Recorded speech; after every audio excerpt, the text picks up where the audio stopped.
Setiap saat kau ada di sisiku, ku tak sempurna,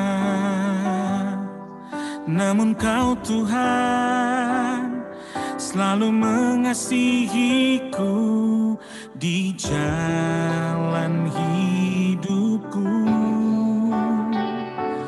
Ku lihat penyertaan-Mu nyata, sungguh Engkau Tuhan, Allah yang berkuasa di bumi, di surga. Sebab kasih-Mu yang besar, Kau ku sembah. Kau yang terbesar, layak dipuji. Kasih-Mu yang besar menyelamatkan. Kau Tuhan yang termulia, sempurna kasih-Mu.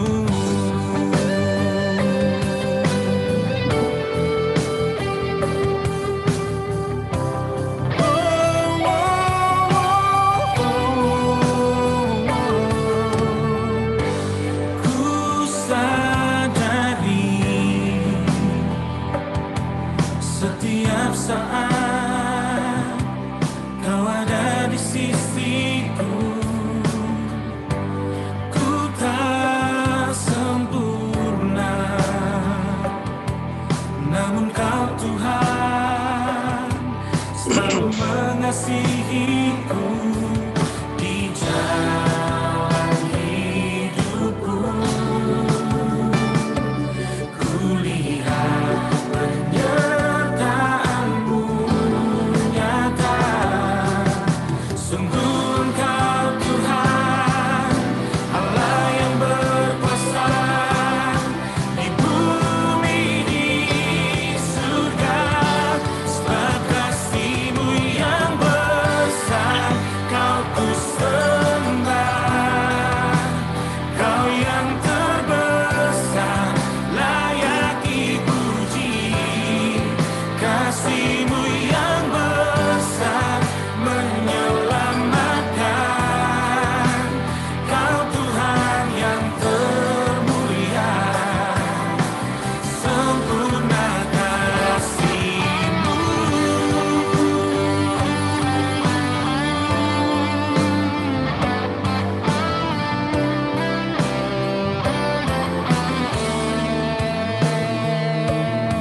Shalom.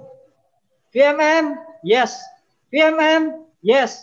VMM, yes, yes, yes. Selamat malam pria-prianya Allah. Saudara bersemangat. Terima kasih buat Tuhan Yesus dan Gembala kita serta Pak Pendeta Edward serta saudara-saudara sekalian bisa hadir malam hari ini di sela-sela kesibukan kita. Kiranya pertemuan ini bisa menjadi berkat bagi kita semua. Mari kita mulai pertemuan ini dengan bersatu hati, memanjatkan puji syukur dan memohon berkat dari Tuhan Yesus Kristus. Mari kita satukan hati.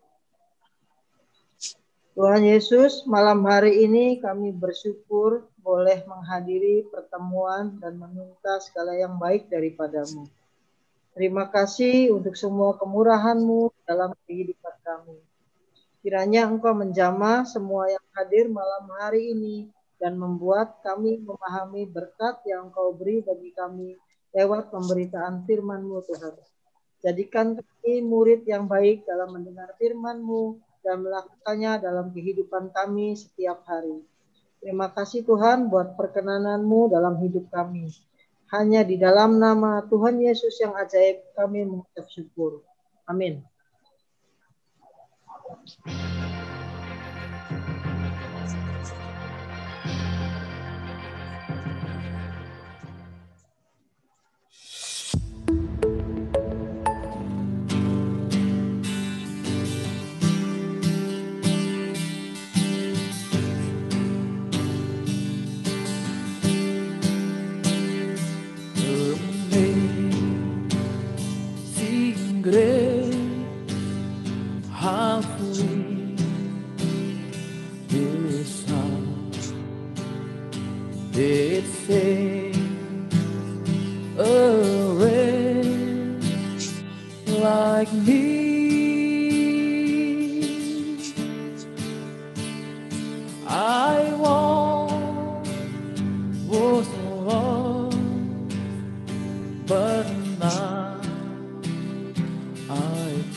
Shalom para pria-prianya Allah.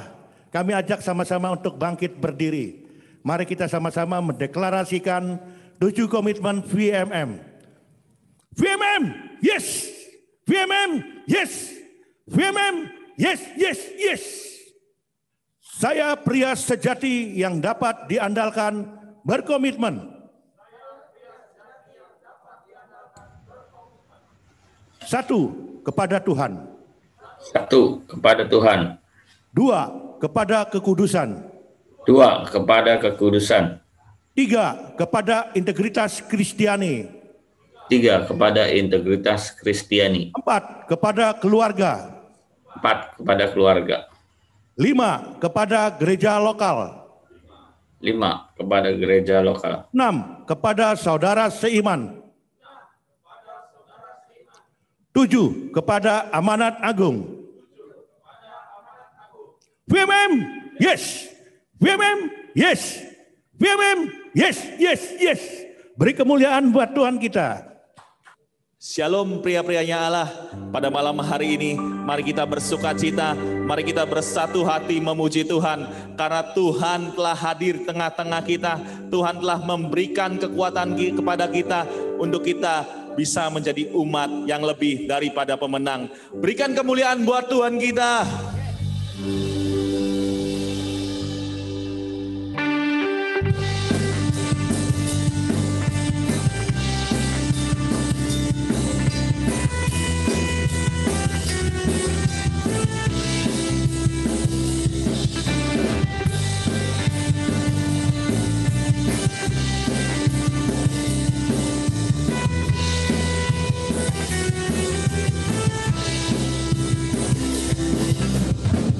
Lebih dari pemenang dalam skala perkara, iblis lari kalahkan oleh kuasa darahnya. Jika Allah di pihak kita, siapa dapat melawan? Kita lebih dari pemenang, lebih dari pemenang dalam skala perkara. Amin. Iblis lari kalahkan oleh kuasa darahnya. Jika Allah di pihak kita, siapa dapat melawan? Kita lebih dari pemenang. Lambaikan tanganmu, haleluya. Kibarkanlah pancinya, Yesus Raja segala raja. Haleluya. Bangkitlah gerejanya, kita lebih dari pemenang.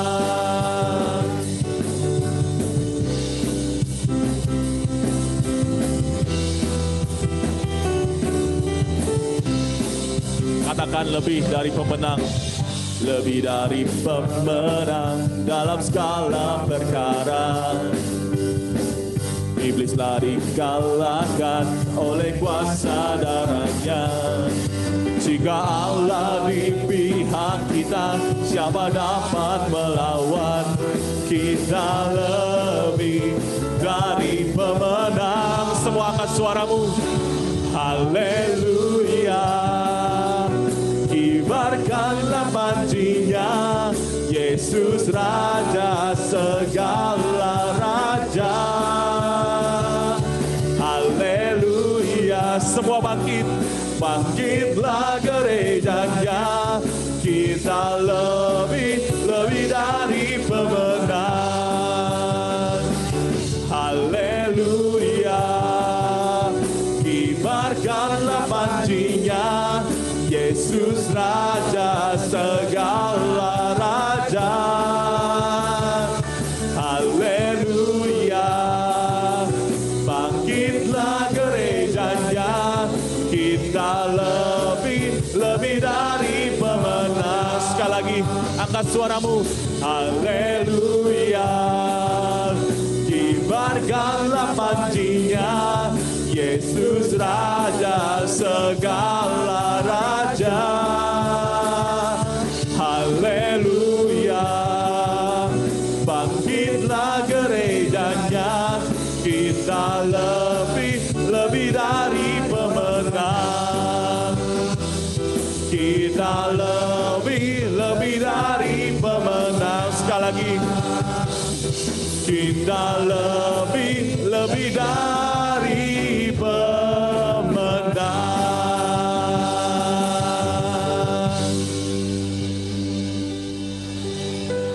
Hidupku menggenapi firman-Mu,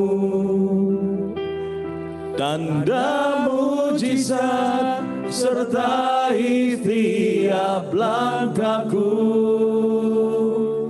Kau bersamaku, di dalamku, jadi bukti kebesaran-Mu.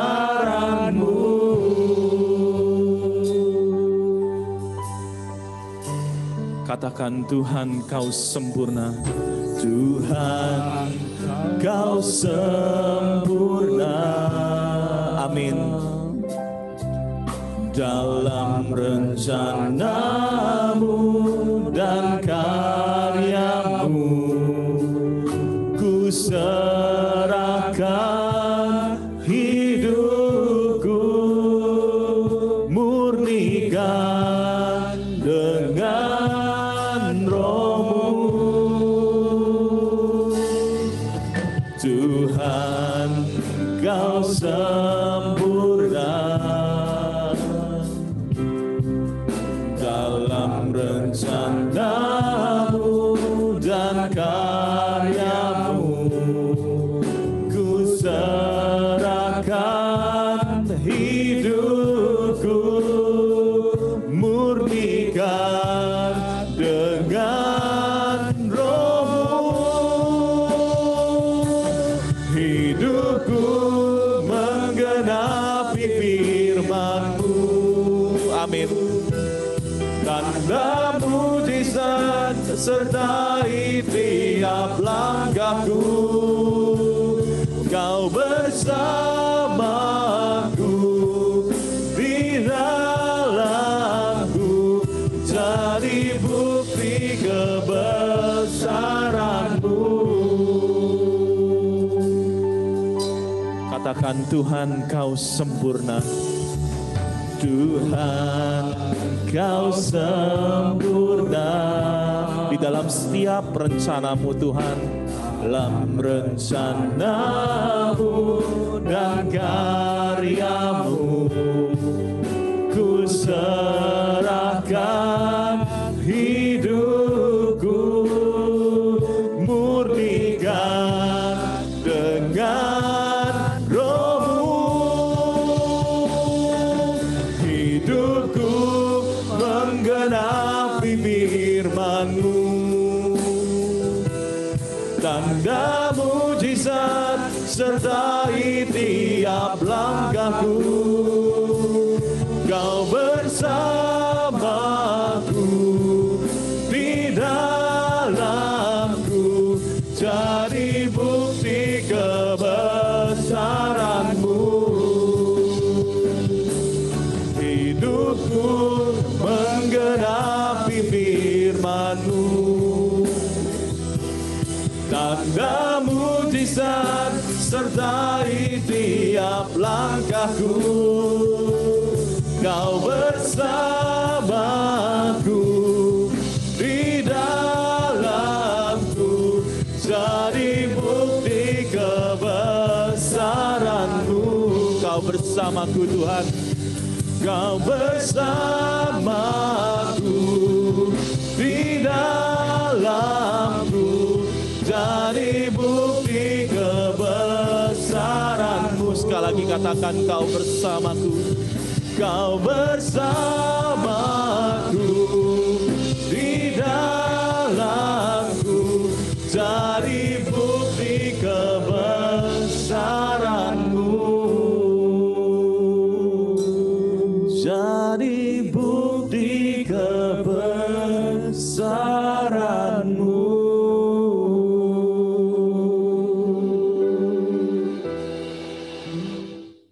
Karena setiap di dalam kehidupan kami, Tuhan, kami hanya bisa membesarkan nama-Mu.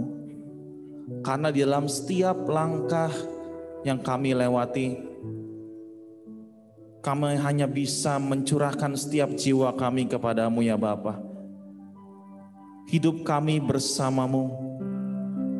Terima kasih, Tuhan, untuk setiap waktu yang Tuhan berikan kepada kami. Terima kasih, Bapa, kalau Tuhan selalu sertai kami di dalam setiap permasalahan yang kami hadapi saat ini. Terima kasih, Bapa, kami tenang bersama-Mu. Kalau sebentar kami mau duduk diam, kami mau mendengarkan sebagian dari firman-Mu. Biarlah Tuhan yang perlihatkan isi hati-Mu kepada kami. Ajarkan kami, bentuklah kami seturut dengan kehendak-Mu. Terima kasih, Bapa. Kami serahkan sepenuhnya waktu ini ke dalam tangan kasih-Mu. Di dalam nama Tuhan Yesus Kami berdoa dan mengucap syukur. Amin. Shalom. Sebentar lagi kita akan mengikuti pemberitaan firman Tuhan yang akan dibawakan oleh Pendeta Edward Niki Julu dari MDC Bekasi. Mari, waktu dan tempat saya persilahkan. Baik, selamat malam semuanya. VMM? Yes. VMM? Yes. VMM? Yes. Yes. Yes. Oke. Senang sekali bisa berjumpa dengan bapak-bapak. Aduh, keplosan bilang bapak ibu, saudara ya. Oke, saya bersyukur. Terima kasih buat kesempatan yang diberikan buat Pak Wem dan seluruh pengurus. Malam hari ini saya akan membagikan sebuah tema yang saya pikir ini merupakan satu hal yang sangat penting, khususnya bagi kita para pria. Ya, saudara, beberapa waktu lalu ada sebuah survei yang dilakukan oleh sebuah komunitas bisnis di New York, Amerika Serikat. Nah, survei ini digelar secara online, ya. Dan diikuti oleh sekitar 579 pria dari berbagai negara. Nah, oke. Saya pengen nanya, suara saya jelas nggak? Soalnya di sini dia fit. Suara saya cukup jelas, Bapak? Jelas, Pak. Oke, siap. Thank you. Ya. Oke, nah, sebuah survei yang dilakukan di New York, Amerika Serikat ini, saudara, ini dari sekian ratus orang-orang dan kebetulan yang disurvei adalah pria-pria, ya. Nah, survei ini mengajukan satu pertanyaan utama mengenai apa sih tujuan hidup para partisipannya, ya. Nah, saudara, secara mengejutkan, hasil survei ini menunjukkan bahwa sebanyak 88% partisipannya itu menyatakan menjalani hidupnya demi kaya raya, saudara. Jadi survei ini adalah survei yang dilakukan oleh para pria dari berbagai negara dan dilakukan secara online hanya untuk mengetahui beberapa pertanyaan, dan salah satu pertanyaan utamanya adalah apa sih tujuan hidupmu, ya. Nah, yang tadi saya sudah sampaikan, 88% partisipan menyatakan mereka menjalani hidupnya demi kaya raya. Nah, saudara, survei ini bertajuk Generation Next Goals. Ini menunjukkan bahwa kekayaan itu masih menjadi prioritas, ya, bagi para pria dalam perjalanan hidupnya. Nah, saya nggak tahu karena malam hari ini kita semua pria-pria yang berkumpul di sini, saya nggak tahu apakah hari ini kita masih termasuk dari hasil survei ini atau enggak, saudara, ya. Nah, kemudian sebanyak 9% itu berharap dirinya bisa tenar dan dikenal banyak orang, ya. Jadi ini adalah hasil survei yang dilakukan, dan ketika saya coba melihat hasil survei ini, saya coba merenungkan, ya. Hari-hari ini ada orang-orang mungkin nggak bisa jadi kaya, nggak bisa punya banyak uang, namun mereka bisa mendapatkan kepuasan batin itu dengan tingginya popularitas. Kalau hari ini Bapak-Bapak tahu bahwa dunia media sosial itu ditentukan dari seberapa banyak followersnya. Ya, semakin banyak followersnya, biasanya menurut satu survei tingkat kepuasan itu semakin tinggi karena dia merasa bahwa dia diterima, dia dihargai. Nah, ini adalah hasil survei, saudara, ya. Nah, dari hasil survei ini seolah-olah menggambarkan bahwa apa yang ada di dalam hati para pria, pikiran para pria, dan tindakan dari kebanyakan pria di seluruh dunia itu adalah dua hal ini, saudara. Yang pertama bicara mengenai apa? Uang. Kemudian yang kedua bicara mengenai popularitas, ya. Gak heran, saya punya banyak sekali komunitas di Jakarta, saya punya banyak sekali teman-teman, teman kantor, teman bisnis. Itu saya melihat hasil survei ini tercermin di dalam kehidupan mereka, saudara. Ya, gak heran, banyak pria-pria, bapak-bapak, suami-suami, kita menghabiskan banyak sekali waktu kita untuk mengejar dua hal tersebut di atas. Ya, nah, bapak-bapak, kalau sebut aja ada beberapa orang terkenal di seluruh dunia. Kalau saya bilang Steve Jobs, pasti kita tahu lah, ya. Beliau adalah pemilik perusahaan Apple Corporation. Kemudian Jack Ma, ya, beberapa waktu terakhir sempat ada kasus, ya, dengan pemerintah China, ya. Tapi Jack Ma termasuk orang terkaya di dunia, saudara. Kemudian ada juga Jim Carrey. Nah, ini bapak-bapak pasti tahu, ya. Kemudian yang terakhir adalah Freddie Mercury. Kalau saya ngelihat kayaknya Pak Wem nih ya pasti tahu lah Freddie Mercury ya. Nah, saudara, ini adalah orang-orang terkenal yang ada di seluruh dunia. Kenapa saya mengambil mereka? Karena mereka mewakili orang-orang yang tadi disurvei, saudara. Ya. Nah, saya coba bahas satu-satu secara singkat. Siapa yang nggak kenal dengan Steve Jobs? Steve Jobs beberapa waktu lalu diberitakan meninggal dunia karena penyakit kanker. Nah, tahukah saudara, sebelum dia meninggal, ada satu berita yang dipublish, dan itu merupakan satu momen ketika dia berjumpa dengan anaknya yang bernama Lisa dalam satu pertemuan. Nah, menariknya saudara, semua orang tahu Steve Jobs adalah orang kaya. Orang beranggapan bahwa dia happy karena dia adalah orang yang bisa memiliki segala-galanya. Tapi di dalam pertemuan itu ada satu percakapan yang sangat mengiris hati saya, saudara. Ya, percakapan itu adalah begini. Saya tulis di sini Steve Jobs bilang begini, "Aku sangat gembira kamu ada di sini," kata Jobs kepada Lisa saat itu. Dalam percakapan mereka, Jobs mengungkapkan penyesalannya. Saudara perhatikan, dia berkata, "Aku tidak menghabiskan cukup waktu denganmu ketika kamu kecil. Aku berharap punya banyak waktu, namun sekarang semua sudah terlambat," ucap Jobs sambil berkaca-kaca. Jadi di momen itu dia ketemu dengan anaknya dan dia menyampaikan isi hatinya. Nah, beberapa waktu kemudian di dalam pertemuan yang sama, Steve Jobs kemudian berkata kepada anaknya, "Kamu tidak salah apa-apa, aku minta maaf, Liz." Saudara perhatikan, aku berharap bisa memutar waktu. Aku berharap bisa mengubahnya, tapi sekarang semuanya sudah terlambat. Saudara, satu buku yang saya baca mencatat bahwa Steve Jobs kemudian meninggal, dan salah satu penyesalannya dia adalah dia tidak memiliki cukup waktu dengan anaknya dan dengan keluarganya. Saudara, contoh kedua adalah Jack Ma. Ya, kita semua tahu Jack Ma. Dia seorang yang memiliki harta yang sangat banyak, salah satu yang terkaya di China. Nah, beberapa waktu lalu dia diwawancara oleh sebuah majalah. Saudara tahu satu statement dia yang ditulis di berbagai media, dia bilang begini, "Bila aku bisa mengulang hidupku, aku tidak akan pernah menjalankan bisnis seperti ini." Mungkin kita berpikir, kok bisa ya seorang Jack Ma berkata seperti itu. Kemudian dia melanjutkan, "Aku ingin menjadi diriku sendiri, aku ingin menikmati hidup sebagai guru dengan gajinya sebesar," kalau dirupiahkan, 196.000 per bulan. Saudara, mungkin banyak orang kemudian berpikir, kok kenapa orang-orang hebat di puncak kejayaannya mereka, kok kenapa mereka sepertinya kontradiktif dengan apa yang diinginkan oleh banyak orang? Ya, kita lihat satu statement berikut dari seorang yang sangat terkenal namanya Jim Carrey.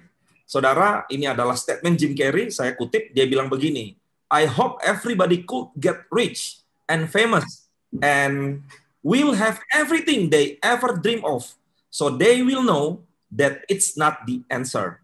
Jadi Jim Carrey berkata dia berharap semua orang bisa menjadi kaya.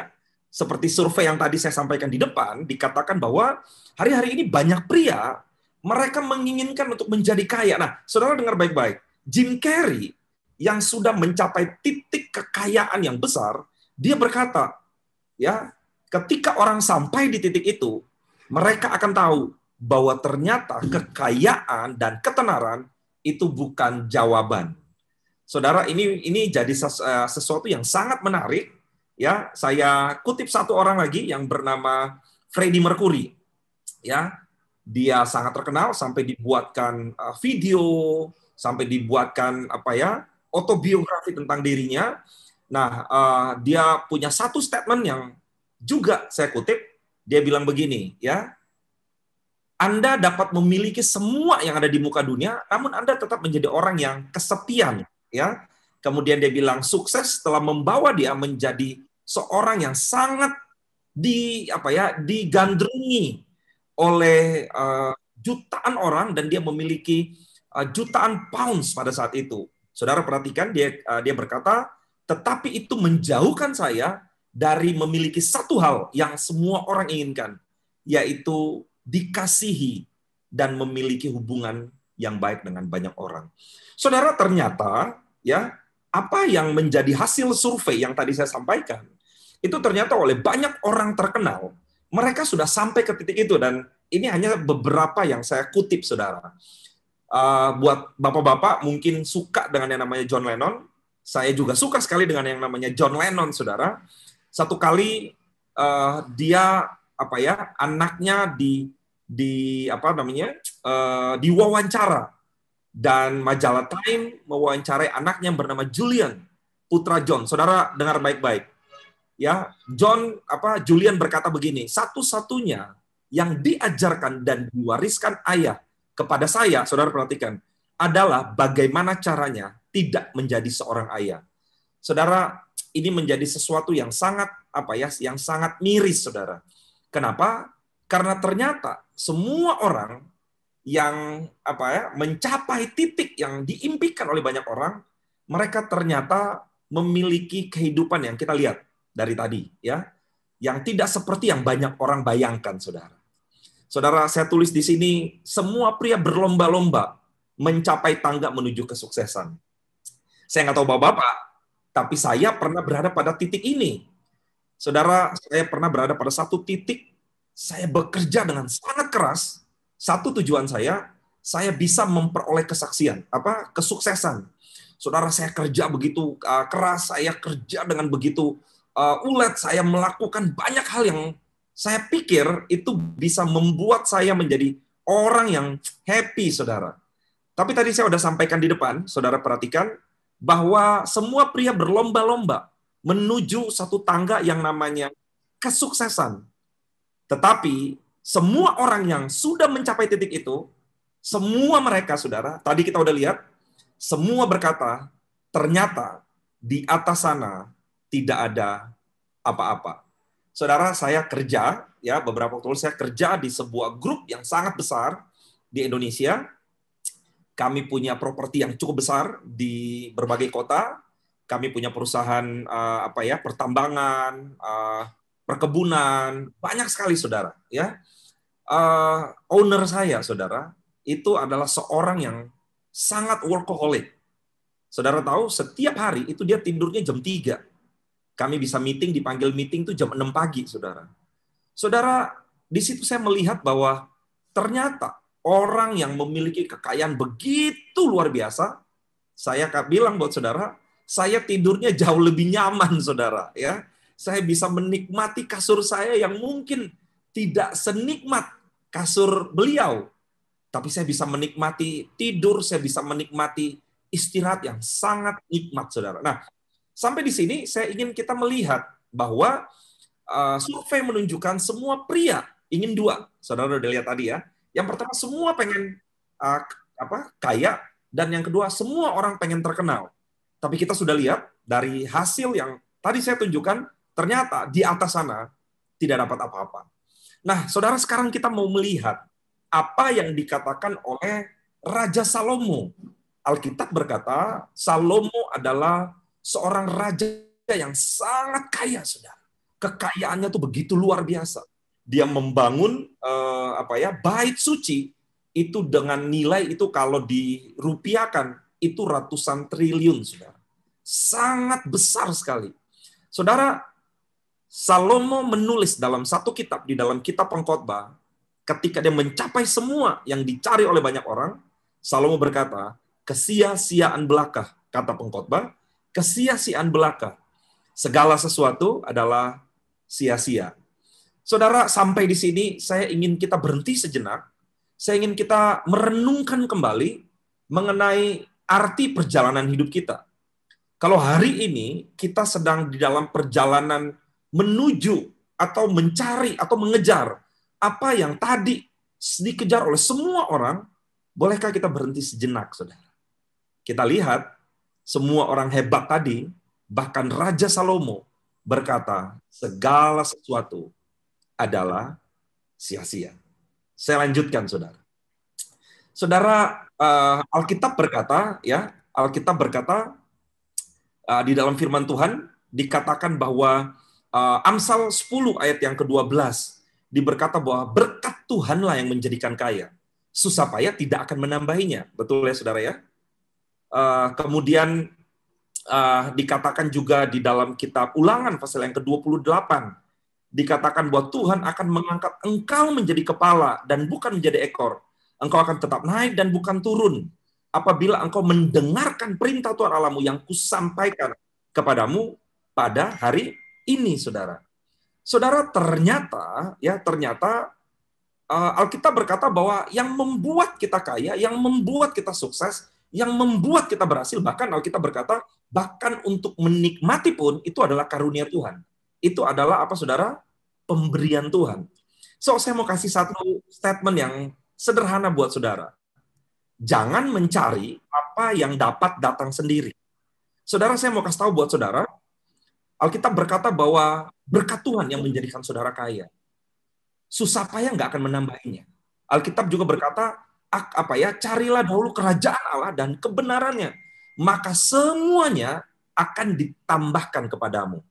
Saudara, hari-hari ini saya melihat ada banyak sekali pria-pria, ada banyak sekali teman-teman bisnis, teman-teman di mana saya bekerja. Hari ini mereka mengejar sesuatu dengan luar biasa. Tapi malam hari ini saya bersyukur kita punya Alkitab yang mewahyukan kita sesuatu hal yang luar biasa. Alkitab berkata bahwa sebenarnya Tuhan udah menyediakan itu semua. So malam hari ini saya ingin sampaikan buat bapak-bapak semua bahwa jangan mengejar apa yang dapat datang sendiri. Jadi jangan kita menghabiskan waktu kita hanya untuk mengejar sesuatu yang sebenarnya itu bisa datang ke kita. Saudara, Alkitab di dalam kitab Ulangan berkata bahwa aku telah perintahkan supaya berkat-berkat itu datang kepadamu. Jadi malam hari ini, saudara, kalau kita masih menjadi pria-pria yang hari ini tujuan hidup kita adalah tujuan hidup dari 88% hasil survei yang tadi saya sampaikan di depan, maka saya mau berkata bahwa kita kemungkinan besar akan menyesali hidup kita sama seperti orang-orang yang tadi sudah kita lihat, saudara. Ya, nah pertanyaan saya adalah malam hari ini, tadi Pak Wim sempat menanyakan ke saya, Pak Edo, legacy itu apa? Legacy itu adalah warisan. Nah, malam hari ini pertanyaan saya buat kita semua, warisan apa yang mau kita bangun? Warisan apa yang mau kita tinggalkan? Apakah uang yang banyak? Apakah properti yang baik? Walaupun itu juga bagus, apakah jabatan, nama besar, atau kesuksesan, atau keluarga yang diberkati Tuhan? Saudara, malam hari ini saya akan banyak share mengenai apa yang sudah Tuhan kerjakan dalam hidup saya, dalam perjalanan saya, khususnya saya melihat satu teladan, yaitu ayah saya sendiri, saudara. Ya, saya akan lanjutkan. Nah, saudara, malam hari ini kita akan bicara mengenai legacy. Legacy itu artinya warisan. Nah, kalau kita bicara mengenai warisan, ya, maka biasanya orang akan langsung berasumsi itu bicara mengenai uang, bicara mengenai properti, fisik ataupun kekayaan, saudara. Ya. Tapi kita mau lihat apa yang dikatakan firman Tuhan di dalam kitab Amsal, pasal yang ke-13, ayat yang ke-22. Nah, firman Tuhan bilang begini, saudara, ya. Orang baik meninggalkan saudara? Warisan bagi anak cucunya. Tetapi kekayaan orang berdosa disimpan bagi orang benar. Saudara, garis bawahi kalimat yang pertama, orang baik meninggalkan warisan bagi anak cucunya. So, pertanyaannya adalah warisan seperti apa yang dimaksud di dalam kitab Amsal pasal yang ke-13? Apakah uang, apakah nama baik, nama besar, apakah perusahaan, apakah properti, atau apa, saudara? Nanti kita akan belajar sama-sama malam hari ini, ya. Nah, saudara, di dalam kitab The Message, kata orang baik meninggalkan warisan bagi anak cucunya itu diterjemahkan dengan kalimat a good life get passed on to the grandchildren. Ternyata yang dimaksud dengan warisan di sini adalah good life, saudara. Jadi Alkitab berkata bahwa yang dimaksud Alkitab, yang dimaksud firman Tuhan, bahwa warisan yang baik yang Tuhan inginkan itu adalah a good life. A good life seperti apa, saudara? Nanti kita akan belajar sama-sama, ya. Nah, dibandingkan dengan warisan yang tadi saya udah bahas di depan, lebih penting yang dapat kita wariskan pada malam hari ini yaitu apa? Warisan iman, nilai kebenaran, karakter Kristus, sesuatu yang tidak dapat hilang dan tidak dapat dicuri, saudara. Tetapi itu akan membuat keluarga kita menjadi keluarga yang luar biasa. Saudara, ayah saya meninggal pada waktu saya berumur kurang lebih sekitar 18-19 tahun. Ya, waktu ayah saya meninggal, kami itu ayah saya mendapat panggilan untuk pulang ke Ambon untuk melakukan satu KKR, dikumpulin semua keluarga. Saudara, keluarga dari papi saya punya 9 bersaudara. 9 bersaudara ini kalau dikumpulin dari kakak beradik, anak-anak sampai cucu itu ada 168 orang, saudara. Ya, cukup banyak, betul ya. Nah, papi saya dapat Tuhan taruh panggilan itu. Papi saya pulang, bawa semua keluarga, kami undang pemain musik itu dari GKPB di Fajar Kemuliaan di Jakarta. Waktu itu masih ada Edwin Tillman juga kami ajak. Pergi ke Kota Ambon, saudara. Kami bikin retreat, bikin KKR. Nah, setelah dari KKR, saudara, papi saya pergi ke kampung kami, dikumpulin semua janda-janda, dikumpulin semua orang miskin, dikasih makan, dibagi sembako, dibikin lagi KKR, dan ketika pulang dari situ, papi saya dipanggil pulang, saudara. Saudara, waktu Tuhan panggil papi saya, kami dalam keadaan habis-habisan. Saudara tangkap maksud saya ya. Kenapa? Karena yang tadi saya bilang 168 orang, itu semua papi saya yang biayain.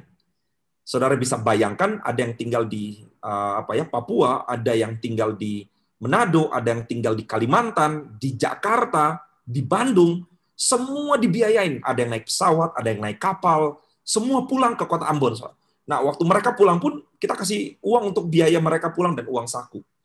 Jadi, waktu Tuhan panggil pulang papi saya, kami dalam keadaan yang uang kami pas-pasan, saudara. Tapi satu yang saya mau kasih tahu buat bapak-bapak, dengar baik-baik. Papi saya mungkin nggak meninggalkan uang yang banyak buat kami. Papi saya mungkin tidak meninggalkan harta yang banyak buat kami. Tetapi a good life yang papi saya tinggalkan buat kami, itu jauh melebihi harta apapun, saudara. Karena kenapa? Karena hari ini, kami 6 bersaudara. Hari ini, semua kami melayani Tuhan. Hari ini kami 6 bersaudara. Kami semua hidup dalam berkat Tuhan. Bahkan kami punya anak-anak, semua anak-anak kami, dan cucu daripada mami saya masih hidup, saudara, umur 74 tahun hari ini, 75 tahun. Saudara, semua kami hari ini, kami melayani Tuhan.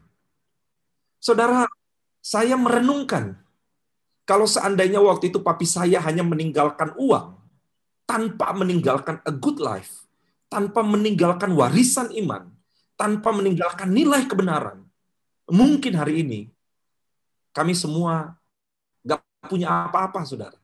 Saudara tahu, hari ini uang 1 miliar itu nggak ada artinya. Saudara dikasih 1 miliar pun, ya paling setahun juga bisa habis, saudara. Tapi warisan yang diberikan oleh ayah saya, ternyata membuat semua kami hari ini, kami bukan hanya hidup, saudara. Lewat hidup kami, banyak orang boleh mendapatkan kehidupan yang baru. So, ini yang dimaksud dengan legacy, saudara. Amin ya. Ini yang dimaksud dengan legacy dari yang Alkitab katakan tadi. Orang baik meninggalkan warisan bagi anak cucunya. Warisannya apa? Alkitab berkata, a good life.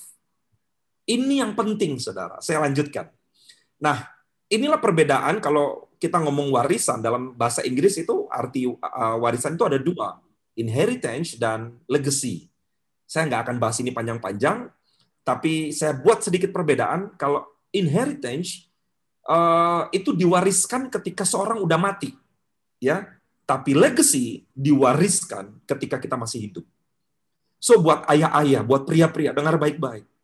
Hari ini engkau punya banyak sekali kesempatan untuk mewariskan legacy kepada siapa? Kepada anakmu. Kepada siapa? Kepada keluargamu. Karena kenapa? Karena legacy kita nggak bisa wariskan ketika kita mati. Tapi legacy bisa kita wariskan ketika kita masih hidup. Yang kedua, saudara, ya, inheritance itu bersifat fisik. Yang tadi saya bilang, bangunan, rumah, uang. Tapi legacy itu yang diwariskan itu bicara tentang sikap, karakter, prinsip, tujuan, dan nilai-nilai. So hari ini, sebelum saya melanjutkan, saya ingin kita semua kembali merenungkan. Hari ini apa yang kita siapkan? Kalau seandainya besok Tuhan panggil kita pulang, kalau besok seandainya, kalau malam hari ini adalah hari terakhir kita bertemu, pertanyaan saya, apakah kita sudah mewariskan sesuatu untuk bekal kehidupan anak dan cucu kita kelak? Saudara bisa menjawab itu sendiri. Kemudian perbedaan berikutnya, saudara, ya, inheritance itu sesuatu yang kita tinggalkan, tetapi legacy sesuatu yang kita tanamkan, yang membuat anak-anak kita berdiri dan melanjutkan kehidupan.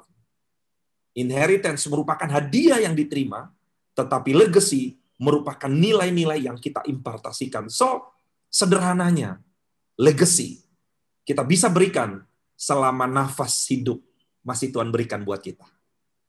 Bapak-bapak, hari-hari ini, hidup kita sedang dilihat oleh anak-anak kita. Apa yang kita wariskan buat mereka? Saudara, saya akan bacakan secara singkat Kejadian pasal yang keempat, ayat yang ke-17 sampai ayat yang ke-26. Ya, saya akan bacakan buat saudara. Alkitab berkata, Kain bersetubuh dengan istrinya dan mengandunglah perempuan itu, lalu melahirkan Henok. Ya, saudara perhatikan. Kemudian Kain mendirikan suatu kota dan menamai kota itu Henok menurut nama anaknya. Ya, jadi ada satu keturunan dari Kain, saudara. Ya, nah Kain ini orang yang hebat. Dia, Alkitab berkata, dia mendirikan satu kota dan dinamainya kota itu Henok. Saya mengilustrasikan, ya, Kain adalah seorang yang sukses, seorang bisnisman hebat, dan dia adalah king of property, kurang lebih begitulah. Ya, saya lanjutkan, saudara. Ya, kemudian bagi Henok lahirlah Irad, dan Irad itu memperanakan Mehujael. Ayat yang ke-19, Lamek mengambil istri dua orang, yang satu namanya Ada dan yang lain Zila. Ada melahirkan Yabal. Dialah yang menjadi bapak orang yang diam dalam kemah dan yang memelihara ternak. Jadi Yabal adalah orang hebat, saudara. Ini dari keturunan Kain.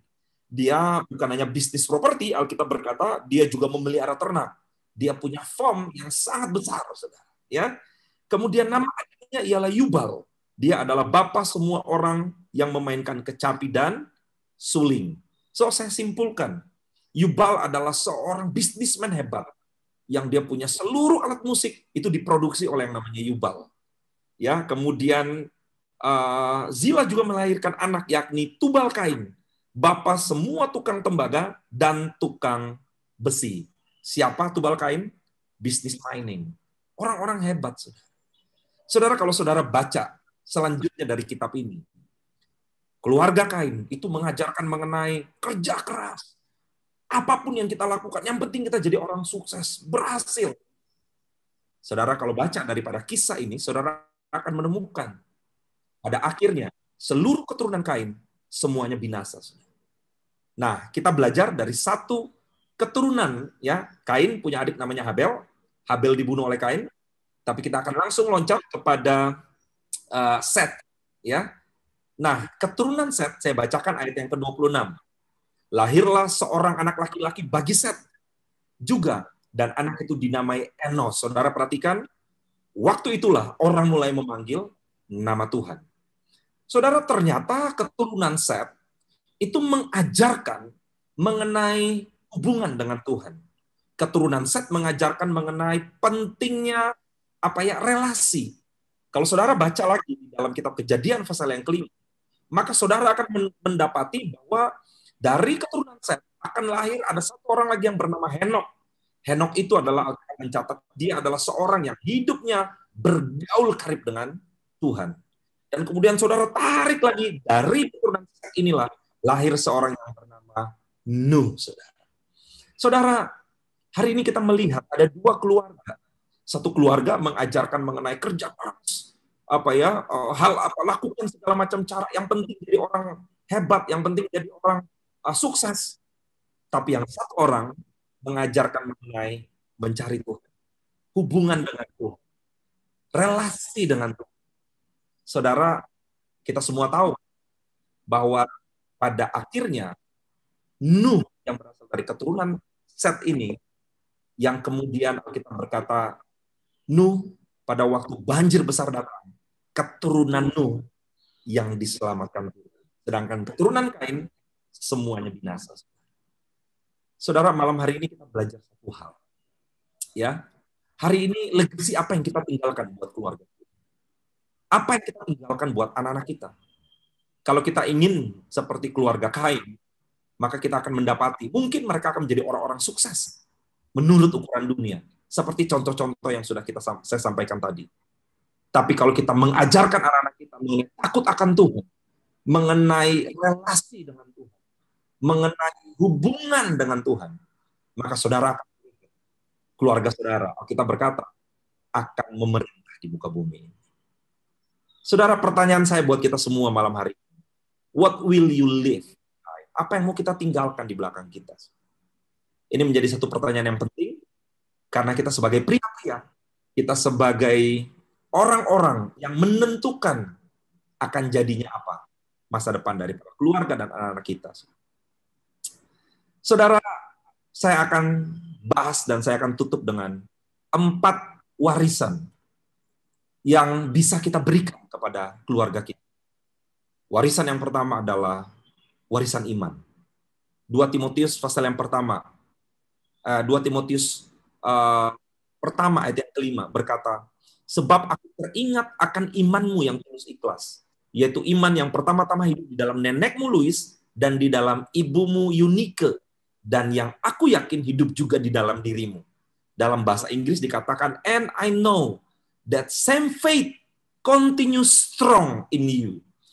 Saudara, Alkitab berkata bahwa iman yang dimiliki oleh kakek neneknya, iman yang sama diturunkan kepada orang tuanya, iman yang sama diturunkan juga oleh seorang yang bernama Timotius. Dan Alkitab mencatat Timotius menjadi seorang yang dipakai Tuhan dengan luar biasa. Saudara, hari ini jangan kita terjebak dengan apa yang hari-hari ini ada di depan kita. Bapak-bapak, nggak salah kita mewariskan kekayaan, mewariskan sesuatu fisik, secara fisik. Tapi jauh lebih luar biasa.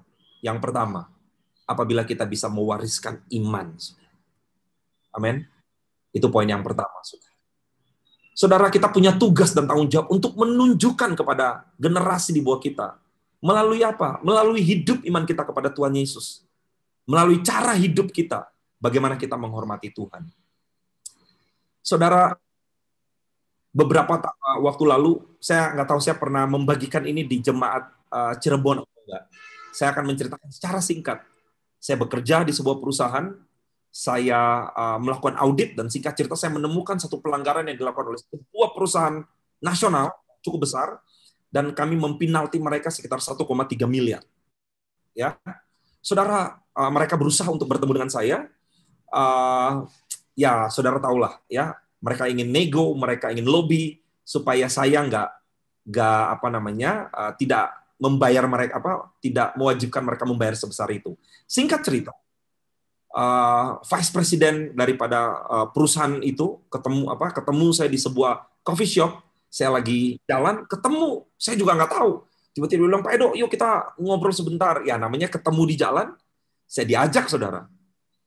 Waktu saya diajak ngobrol di dalam, saudara, singkat cerita, dia menawarkan saya sejumlah uang supaya saya tidak usah mempinalti mereka. Saya masih ingat jumlah yang ditawarkan ke saya waktu itu sangat besar, saudara. Sangat besar. Saudara, hari itu, saya bukan orang yang nggak butuh duit, saudara. Saya butuh uang. Tapi hari itu, saya ingat waktu saya ditawarin sejumlah uang, nilainya tuh 0,5 M. Mereka bilang, udah Pak, daripada kita bayar ke perusahaan, ini saya kasih ke Bapak aja. Hari itu saya ingat, saya dorong kertas itu, saudara. Saya dorong uang itu, dan saya bilang, saya nggak bisa kayak begini. Saudara, waktu saya pulang, saya kerja di Kelapa Gading, rumah saya di Cikarang waktu itu, Dalam perjalanan pulang, saya lagi bawa mobil. Kalau bapak-bapak yang tahu gereja MDC Lipo Cikarang, persis di depannya, saya dalam perjalanan menuju ke arah CBN, ya kalau bapak-bapak tahu, saya tiba-tiba berhenti di depan gereja di Cikarang. Saudara, saya nangis, saudara. Saya nangis di situ. Saudara-saudara tahu kenapa saya nangis? Karena tiba-tiba ketika saya lagi bawa mobil, saya ingat waktu itu saya masih umur sekitar 10 atau 11 tahun. Saya masih kelas 6 SD, saudara. Saudara, saya masih kecil sekali. Saya ingat waktu saya pulang ke rumah, kami tinggal di Tebet. Saya pulang, dari jauh saya melihat ada sebuah mobil sedan. Saya masih ingat mereknya, Honda Accord, saudara. Saking saya tuh suka mobil, saya ingat sekali mobil yang diparkir Honda Accord. Masih baru, saudara. Kursinya masih terbalut plastik. Saya masuk, saya lihat di dalam ruangan ada papi saya dengan beberapa orang.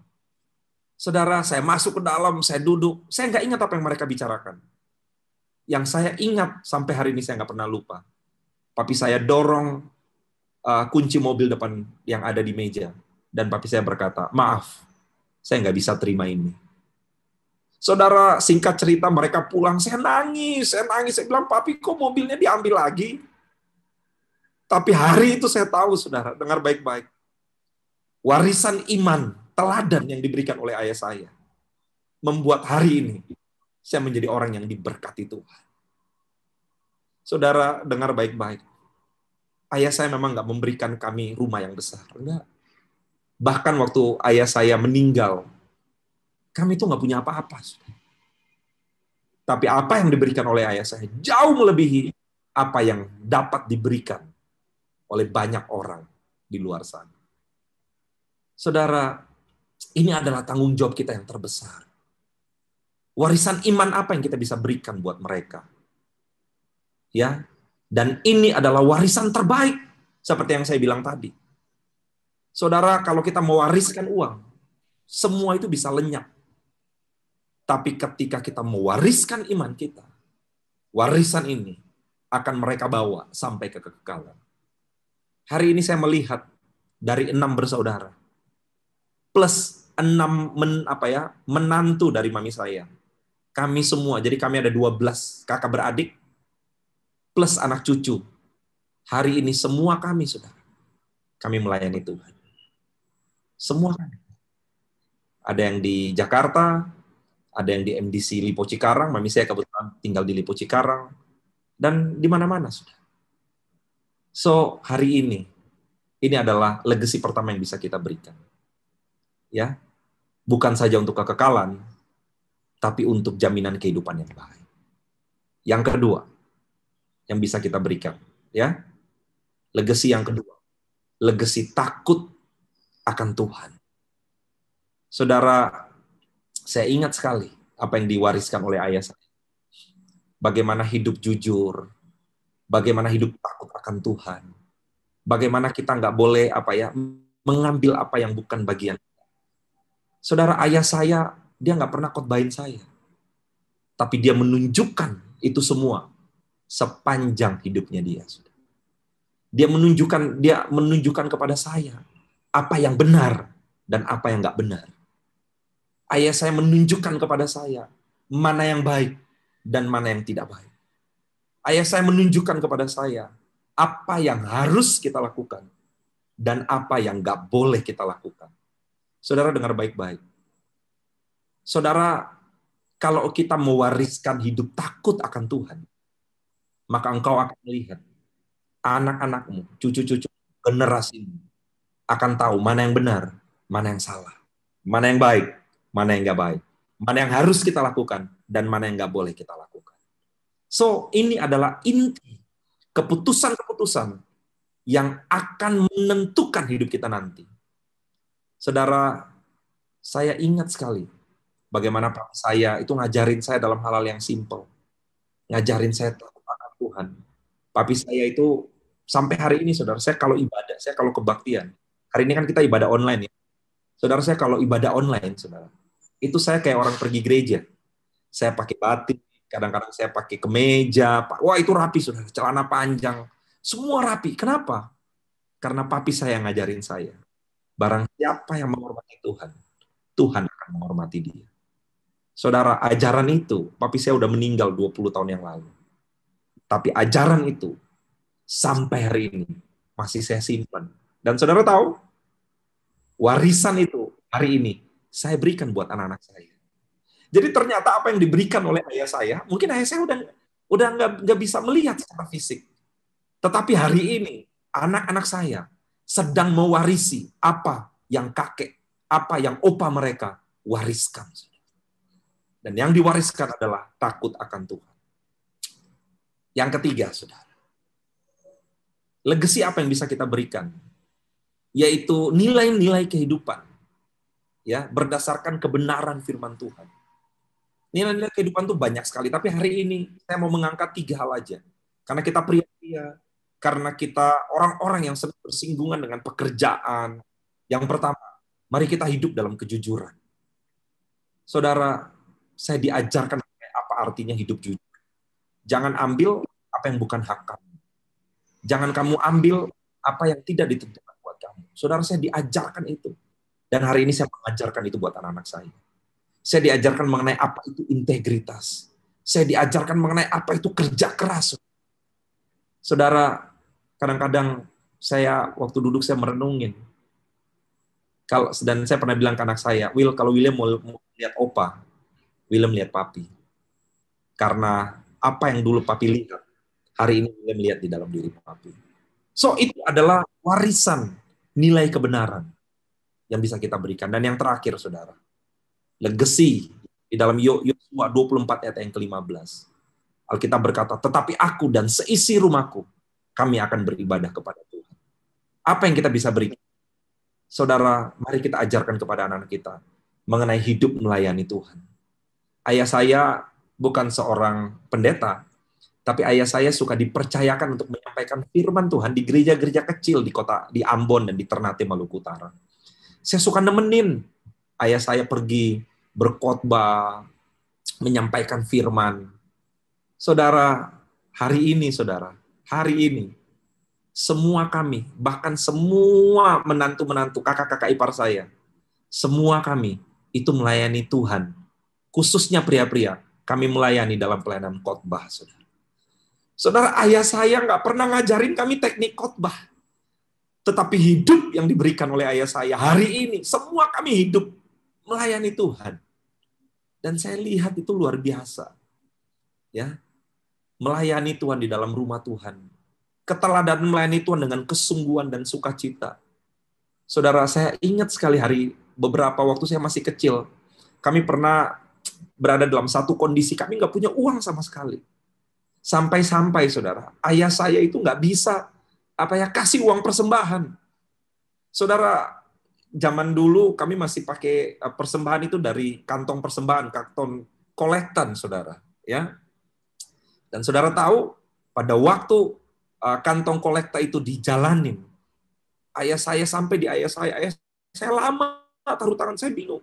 Saya bilang, kok papi saya lama? Yang namanya orang taruh duit kan cepat, lama sambil dia nangis. Saudara, setelah pulang, papi saya baru cerita.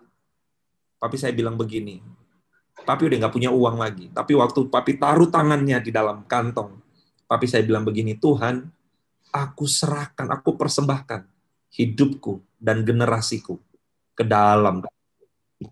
Dan hari ini, semua yang menjadi impian papi saya, Tuhan jawab.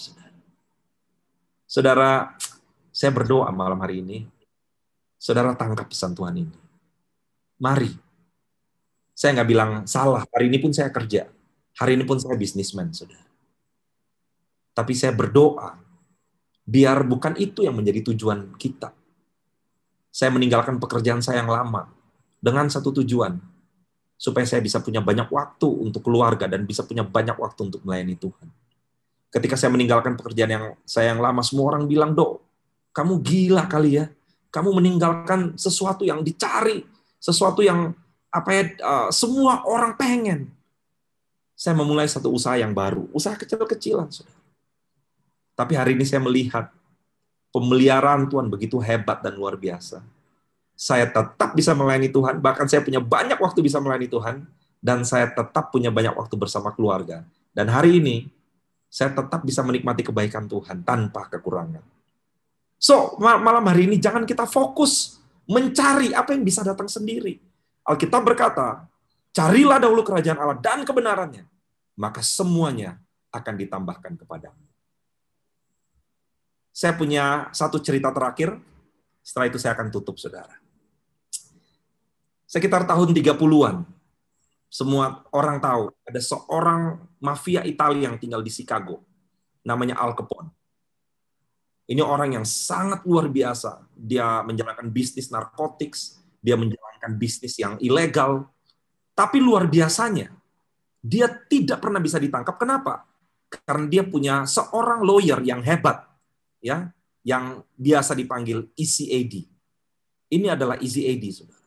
Saudara, saking hebatnya Easy AD ini, sampai-sampai tidak ada satu hukum pun yang bisa menjerat Al Capone. Setiap kali ada jeratan, Easy AD selalu bisa meloloskan dia. Sampai-sampai Al Capone dengan seluruh jaringan mafia Italia yang berada di Chicago dan Amerika Serikat itu memberikan Easy AD sesuatu yang luar biasa sekali. Dia diberikan mansion, rumah mewah, uang segala macam, saudara. Saudara, tapi ternyata Easy AD hari itu dia punya seorang anak. Dia merasa bahwa dia tidak bisa memberikan satu teladan yang baik buat anak dia. Satu saat anaknya berjalan dengan dia dan melihat bahwa banyak orang itu menunjukkan ketidaksukaan dia kepada papanya. Saudara, dan itu membuat ayahnya yang bernama Easy AD merenungkan kembali apa yang bisa dia berikan kepada anaknya dia. Saudara, di dalam perenungan dia kemudian mengambil satu keputusan yang nekat. Dia berkata bahwa saya akan bersaksi untuk melawan Al Capone. Saudara, dia nggak tahu apa yang harus dia lakukan lagi. Tapi satu yang dia bilang, saya mau meninggalkan warisan yang baik buat anak saya, yaitu nama baik, karakter yang baik, nilai hidup yang baik. Saudara, dia kemudian dari pembela Al Capone, dia kemudian berbalik untuk bersaksi melawan Al Capone. Sejarah mencatat Al Capone kemudian ditangkap dan dijatuhi hukuman berat. Saudara, suatu sore ketika Easy AD sedang berjalan, ada satu mobil yang menghalangi dia. Turun segerombolan orang dan menghujani dia dengan tembakan yang luar biasa. Easy AD meninggal dengan luka penuh di tubuhnya. Saudara, kisah yang kedua yang ingin saya ceritakan adalah pada saat Perang Dunia yang kedua, ada seorang yang bernama Butch O'Hare. Dia adalah seorang pilot angkatan udara Amerika Serikat. Saudara, Butch O'Hare ini base-nya itu di USS Lexington. Pada waktu Jepang perang dengan Amerika, mereka semua berangkat untuk menyerang Jepang. Kalau saudara nonton film-film yang yang pernah diputar, itu ada menceritakan mengenai Butch O'Hare ini, saudara. Saudara, singkat cerita, pesawatnya waktu pergi mau menyerang Jepang itu lupa diisiin bahan bakar, sehingga oleh komandan skuadronnya Butch O'Hare diperintahkan untuk kembali ke kapal induk USS Lexington. Saudara, dia dengan berat hati karena dia ingin membela Amerika. Tapi karena perintah, toh dia juga kalau pergi nggak bisa ngapa-ngapain. Dia kembali, saudara. Waktu dia kembali, dia melihat ada 9 pesawat Jepang sedang mengarah ke USS Lexington untuk melakukan bom bunuh diri.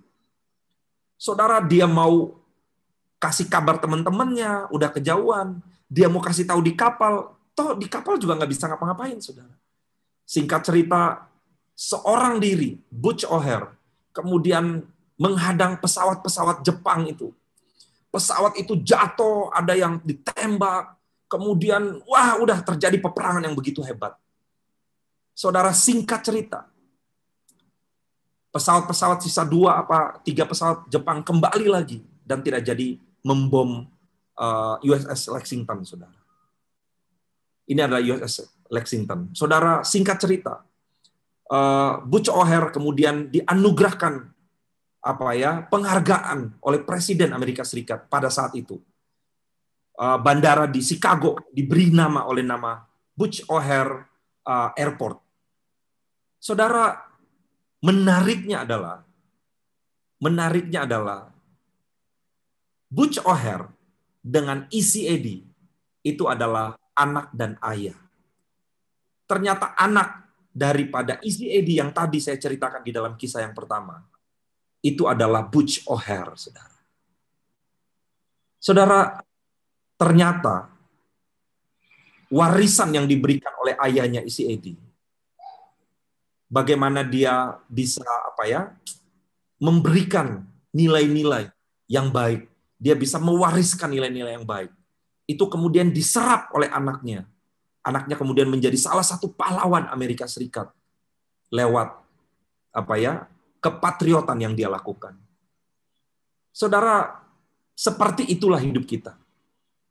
So, malam hari ini saya ingin sampaikan buat bapak-bapak semuanya. Dengar baik-baik. Mazmur 128 ayat yang keempat berkata, sesungguhnya demikianlah akan diberkati orang laki-laki yang takut akan Tuhan. Kalau hari ini saudara adalah pria-prianya Tuhan, mari, percayalah. Ada 4 warisan yang bisa kita berikan. Warisan iman, warisan takut akan Tuhan, warisan nilai-nilai kebenaran, dan warisan melayani. Kalau itu engkau berikan kepada anak-anakmu, engkau akan lihat hidupmu dan keluargamu akan diberkati Tuhan dengan luar biasa. Saudara, please think about your legacy. Because you are right every day. Saya berdoa biar firman Tuhan yang singkat dan sederhana ini boleh menginspirasi kita. Supaya hidup kita tidak berfokus untuk mengejar apa yang dunia cari. Tidak berfokus untuk mengejar apa yang dicari oleh banyak pria di seluruh dunia. Tapi kita berfokus untuk mengejar apa yang Alkitab katakan. Carilah dahulu kerajaan Allah dan kebenarannya. Ajarkan nilai kebenaran itu kepada anak-anakmu. Maka engkau akan melihat hidup dan hidup anak-anakmu akan diberkati Tuhan. Tuhan Yesus memberkati saudara. Thank you. Silakan kalau mungkin ada sesi tanya jawab. Ya, terima kasih buat Pastor Edward yang sudah membagikan firman-Nya pada malam hari ini. Yang pastinya kita semua para prianya Allah sangat diberkati oleh pemberitaan firman Tuhan pada malam hari ini. Tiba saatnya kita akan masuk ke dalam sesi tanya jawab, dan saya dan bersama Pak Dirau akan menjadi moderatornya. Barangkali ada bapak-bapak yang ingin bertanya, bisa silakan menulis chat di kolom yang tersedia, atau bisa melambaikan tangan dengan ada pertanyaan yang masuk, Pak. Oke. Pak Dirau, ada pertanyaan? Ada pertanyaan yang masuk ini. Terima kasih Pak Pendeta Edward Niki Julu atas firman Tuhannya yang sangat begitu memberkati. Ini ada pertanyaan, Pak, yang cukup menarik, Pak. Bagaimana caranya agar bisa meyakinkan kepada saudara seiman tentang pentingnya legasi, warisan iman, dan nilai-nilai kebenaran, Pak? Mohon dibantu, Pak, dijawab. Oke, terima kasih. Thank you, Pak. Jadi pertanyaannya adalah bagaimana kita bisa meyakinkan gitu ya kepada saudara seiman kita untuk pentingnya mengenai legacy ini. Saudara, itu yang tadi saya sudah sempat sampaikan tadi bahwa memang hari-hari ini nilai-nilai yang dunia ajarkan dan hari-hari ini nilai yang ada di dunia itu memang berbeda dengan nilai-nilai yang kita pegang sesuai dengan kebenaran firman Tuhan. So, memang nggak mudah kalau kita mengajarkan, ibaratnya begini, bahasanya agak nggak nyambung, saudara. Tapi saya suka dengan pertanyaan tadi, bagaimana caranya supaya orang-orang yang ada di sekitar kita, saudara seiman kita, itu mereka bisa memahami mengenai pentingnya legacy ini. Saudara, mungkin yang bisa saya sampaikan begini, ya, yang seperti tadi saya sampaikan tadi bahwa kita berikan satu pertanyaan yang simpel aja buat mereka. Kalau kita dipanggil pulang, kalau Tuhan memanggil kita pulang, kira-kira apa yang akan diingat orang tentang kita? Kira-kira apa yang akan kita tinggalkan buat orang-orang yang ada di sekitar, kepada komunitas kita, kepada sahabat-sahabat kita, apa yang bisa kita tinggalin? Nah, itu juga bicara mengenai legacy. Karena bicara mengenai legacy adalah sesuatu nilai yang yang baik, nilai yang bersifat kekal, nilai yang punya nilai-nilai kebenaran yang bisa kita berikan. Itu yang pertama. Yang kedua, bagaimana caranya supaya kita bisa memberikan itu buat mereka? Ya, hari ini kita tunjukkan aja buat mereka, saudara. Ya, karena ada satu istilah yang bilang begini, your action talk louder than your mouth. Jadi apa yang hari ini kita lakukan, apa yang hari ini kita hidupin, dan orang itu bisa melihat kita, itu jauh lebih besar dari apa yang bisa kita omongin. Jadi biarkan orang melihat kita dan mereka akan mengikuti kita. Saya punya satu istilah begini, follow me as I follow Jesus. Bapak-bapak, saya praktekkan ini di dalam dunia pekerjaan saya. Saya nggak malu, saudara, untuk berkata saya Tuhan. Karena kenapa? Mereka melihat hal yang baik. Mereka melihat nilai-nilai yang berbeda. Setiap hari saya memberikan nilai-nilai kerajaan dalam bentuk kata-kata quotes, dalam bentuk hal-hal yang positif yang saya bagikan buat seluruh tim saya. Dan itu saya pikir itu salah satu contoh bagaimana kita bisa mentransferkan nilai-nilai kerajaan, nilai-nilai kebenaran kepada orang-orang yang ada di sekitar kita. Jadi biar mereka yang menilai kita, mereka melihat kita, dan mereka akan mengikuti kita, saudara. Ya, kurang lebih mungkin itu yang bisa saya sampaikan. Thank you. Ya, apakah ada lagi, Pak Dirau? Ada lagi satu lagi, Pak. Halo? Ya, silakan Pak Dirau. Ada satu pertanyaan lagi, Pak Pendeta. Apakah pasti, Pak, dengan menerapkan legasi, warisan iman, dan nilai kebenaran dalam kehidupan bagi keluarga, apakah kita pasti diberkati? Padahal seperti kita ketahui bersama, dunia ini memerlukan kekayaan, Pak. Mohon penjelasannya, Pak. Oke. Saya suka sekali, saudara. Kalau saudara baca di dalam kitab Mazmur, ya, Mazmur pasal yang kedua bilang begini. Mazmur pasal yang ketiga dibilang begini. Orang yang kesukaannya merenungkan Taurat Tuhan itu siang dan malam, ia akan seperti pohon yang ditanam di tepi aliran sungai, yang akan berbuah pada musimnya dan tidak layu daunnya. Saudara perhatikan kata-kata di bawahnya. Apa saja yang dilakukannya berhasil. Saudara, dulu saya berpikir ini apa hubungannya antara merenungkan firman dengan keberhasilan. Ternyata ketika saya menjalani hidup saya baru tahu, saudara, bahwa ternyata ketika kita menerapkan prinsip-prinsip kebenaran, saudara akan lihat, saudara akan menjadi orang yang berbeda.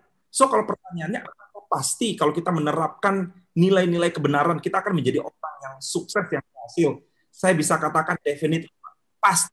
Kenapa saya bisa bilang begitu? Karena kalau kita mau melihat hari-hari ini, prinsip kerja keras, prinsip kejujuran, sikap yang benar, hati yang benar, itu semua diajari di dalam firman Tuhan. Saya punya bisnis. Hari ini saya jujur. Saya nggak mencari orang hebat. Tapi yang saya cari yang pertama, orang jujur. Karena ilmu bisa kita ajarin, skill bisa kita ajarin. Tapi ketika saya mendapati ada satu orang jujur, ada orang yang bekerja keras, dan saya bisa melihat, oh ini nilai-nilainya bagus nih. Saudara, saya punya satu GM, itu dia orang yang biasa. Tapi karena ini orang jujur, saya angkat dia jadi GM. Dan hari ini dia pegang 2 departemen besar, Departemen Operation dan Departemen Human Capital. Kenapa? Cuman karena jujur. So, saya percaya, kalau kita mempraktekkan firman Tuhan, kita menjalankan firman Tuhan, saya yakin, ya, Tuhan itu akan mengangkat kita seperti kata firman Tuhan dalam kitab Ulangan. Aku akan mengangkat engkau menjadi kepala, bukan engkau akan terus naik dan bukan turun. So, ini yang saya ajarin, bukan berapa ya. Dan saya juga yakin, kalau kita baca firman Tuhan, Alkitab juga berkata, Tuhan nggak berkenan dengan orang malas. Kalau orang malas jangan makan. Artinya kenapa? Alkitab juga ngajarin kita supaya kita jadi orang itu harus menjadi pekerja keras. Belajarlah kepada semut. Itu kan semua yang diajarin dalam firman Tuhan. So, kalau kita belajar firman Tuhan, maka Mazmur yang pertama itu berkata, apa saja yang dikerjakannya berhasil. Kenapa berhasil? Hasil perenungan dan hasil mengaplikasikan daripada firman Tuhan itu. Kurang lebih begitu, Pak Adi. Thank you. Terima kasih, Pak Pendeta. Ini ada satu lagi, Pak. Pertanyaan menarik begini, Pak. Ini perihal tentang Raja Salomo nih, Pak, yang tadi Bapak sampaikan. Raja Salomo itu salah satu raja yang berhikmat, Pak, diberikan oleh Tuhan. Dan dia kan melihat figur dari bapaknya, Raja Daud. Ya. Salah satu seseorang yang diberkenan oleh Tuhan hidupnya, Pak. Tapi mengapa Raja Salomo akhir hayatnya hidupnya tidak sesuai dengan warisan legasi dari bapaknya, Pak? Apakah itu karena Salomo tidak mengikuti warisan legasi iman dan nilai-nilai kebenaran dari bapaknya, padahal bapaknya semasa hidupnya selalu mengajarkan Salomo, Pak, tentang nilai-nilai kebenaran. Nah, ini yang jadi dilematis, Pak, bagi umat-umat yang percaya, Pak. Mengapa itu bisa terjadi? Dan itu bisa memungkinkan juga bagi kita-kita yang sudah menerapkan legasi nilai-nilai kebenaran dalam hidup kita kepada keluarga kita, tapi pada akhirnya bisa juga kejadian seperti Salomo itu, Pak. Mohon pencerahannya, Pak. Haleluya. Waduh. Ini pertanyaannya top, Marco top ya. Jadi pertanyaan yang sangat relevan ya. Dan itu ada contoh di Alkitab ya, bahwa Salomo awalnya Alkitab berkata orang yang sangat mengikuti petunjuk Tuhan, dan dia punya seorang ayah yang memberikan contoh legacy. Daud the best lah ya, kita tahu. Jadi dia punya satu keteladanan ayah. Nah, pertanyaannya adalah kok kenapa Salomo bisa melenceng? Nah, Bapak-bapak, kita tahu bahwa setiap orang apapun itu, at the end kita semua itu punya yang namanya pilihan bebas. Kalau kita baca dalam Alkitab, maka kita akan mendapati dan kita akan tahu bahwa yang membuat Salomo melenceng itu karena keputusan yang dia buat. Ya, kita tahu dia punya keputusan untuk menyembah, pada akhirnya dia menyembah Asetoret, dia menyembah Baal, dia punya istri. Jadi sebenarnya itu bermula dari, kalau kita baca dari Alkitab, bermula dari dia mengizinkan hatinya mengikuti kata hatinya. Nah, kemudian dari istrinya ini, kemudian hatinya Alkitab berkata didauhkan. Nah, jadi kalau kembali ke pertanyaan yang tadi, bahwa kenapa bisa dari seorang ayah yang luar biasa, tapi kok kenapa anaknya hilang? Bapak-bapak, saya ingin sampaikan bahwa tugas kita yang paling terpenting adalah kita punya tugas untuk memberikan misi yang baik kepada anak kita. Nah, Bapak juga harus tahu, di Alkitab juga ada banyak contoh bagaimana seorang ayah yang gak takut akan Tuhan, tapi ternyata dia bisa punya anak juga yang hidupnya luar biasa. Saudara bisa baca di dalam kitab Raja-Raja, kitab Tawarik, banyak sekali lah. Kita nggak punya waktu membahas itu. Tapi intinya malam hari ini, ingin saya spotlight adalah bahwa yang terpenting adalah kita sebagai ayah, kita sebagai pria, kita memberikan nilai-nilai kepada generasi, kepada sekitar kita. Jadi malam ini tidak sekedar ngomong kepada keluarga. Kalau saudara kesempatan memberikan legacy kepada karyawan saudara, kepada staf saudara, kepada orang-orang yang ada di sini. Karena itu kita untuk jadi berkat buat orang. Kurang lebih begitu, Pak Adi. Ya, terima kasih Pak, penjelasannya begitu luar biasa. Ya, ada silakan Pak. Pertanyaan. Ada beberapa pertanyaan yang sudah masuk dalam email saya, Pak. Selamat malam, Pak Duat. Saya mau bertanya, bagaimana caranya kita sebagai kaum pria agar dapat menurunkan warisan sikap yang baik kepada anak kita? Bicara warisan sangat tidak mudah. Dari 4 warisan yang Bapak bagikan, mana yang paling berjalan?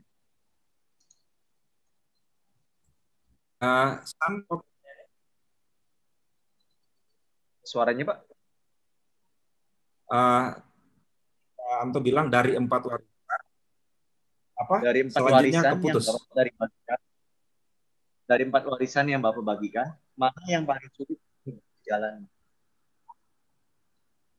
Mana yang paling sulit? Iya. Oke. Kalau kita dari 4 warisan yang pertama tadi iman, kemudian kedua adalah warisan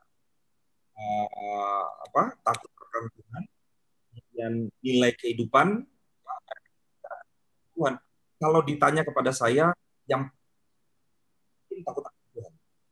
Ya, kalau pertanyaannya itu kenapa saya bilang begitu? Karena bicara mengenai takut akan Tuhan itu bicara bukan hanya sekedar kita ngomong kepada anak-anak kita, tapi sesuatu yang kita hidup dan kita tunjukkan buat anak-anak kita seperti yang saya bilang tadi. Tapi saya nggak ngajarin saya mengenai mengenai hidup kudus. Tapi saya nggak ngajarin saya, dia nggak ngomong, dok tangan itu nggak boleh keras kasar sama perempuan. Tapi seumur hidup saya belum pernah melihat tangan ayah saya itu pernah di mami saya, dan seumur hidup saya bisa bilang mungkin kurang dari 5 kali saya ngeliat papi mami saya berantem. Nah, gak heran hari-hari ini kita ada 3 adik kakak ya yang cowok-cowok. Hari ini kita menjadi pria-pria yang sangat mengasihi istri kita. Nah, jadi kalau pertanyaannya ada di antara itu semua yang sulit yang mana? Menurut saya itu hidup takut akan Tuhan. Kenapa? Karena itu bukan hanya sekedar diomongin, tapi dan dihidupinnya bukan hanya sementara, temporary, tapi dihidupinnya sampai mati. Ayah saya terakhir meninggal karena sakit, bapak-bapak ya. Pada waktu papa saya kena sakit stroke, satu yang saya melihat, tidak pernah ada kata bersungut-sungut sedih. Sebaliknya dia memberikan semangat buat kita semua. Itu yang saya maksudkan dengan dia mengajarkan kita, tapi at the end daripada hidupnya dia menunjukkan apa yang dia ajarin, dihidupi sampai mati. Nah, kalau pertanyaannya di antara itu mana yang sulit? Saya pikir mungkin itu, karena itu harus dihidupi dan kita pertanggungjawabkan di hadapan anak-anak kita, orang-orang yang ada di sekitar kita, dan juga di hadapan Tuhan sampai Tuhan panggil kita pulang. Gitu. Tadi pertanyaannya sebelumnya Pak, bagaimana caranya kita sebagai pria agar dapat bisa melakukan warisan sikap yang baik pada anak-anak kita, Pak? Boleh diulang, Pak?